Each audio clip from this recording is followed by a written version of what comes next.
kami magsasawang magpaalala sa mga motorista, labag sa batas sa magmaneho ng lasing. Ang rider ng isang motorsiklo na umunoy lasing, nahuli kam na sumalpok sa isang AUV. Sa tindi ng salpukan, tumalsik ang rider pati na ang angkas niya. Tinutukan niya ni Cesar Apolinario, eksklusibo. Bihira ang sasakyang dumaraan sa kaba ng IBP Road sa Barangay Commonwealth, Quezon City, madaling araw nitong Sabado.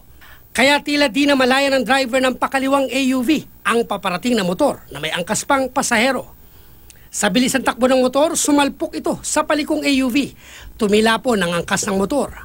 Ang driver na nakilalang si Pablo Monicablo, pumailalim sa mga gulayan sa bangketa. Nakatayo naman pero bahagyang nasugatan ang angkas niya. Madilim kasi yung area na yun kaya siguro di nagkaintindihan, yun, nabanggaan niya yun.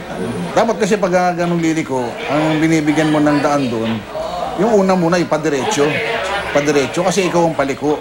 Sa lakas ng impact, nasira ang unahang bahagi ng AUV habang nagka-UP-UP naman ang motor. Bagaman may pagkakamali raw ang driver ng AUV.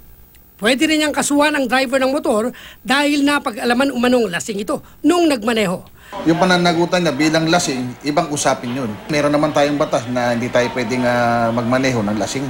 Parehong dinala sa ospital ang driver ng motor at angkas niya. Payo ng mga otoridad para iwas disgrasya. Sa mga nagmamaneho naman, siguro tingnan muna natin bago tayo kumaliwa o kumanan o lumiko. Medyo nakainom na tayo at mag-ingat talaga tayo. Kaya huwag na tayo magmaneho. Cesar Apolinario, nakatutok, 24 oras.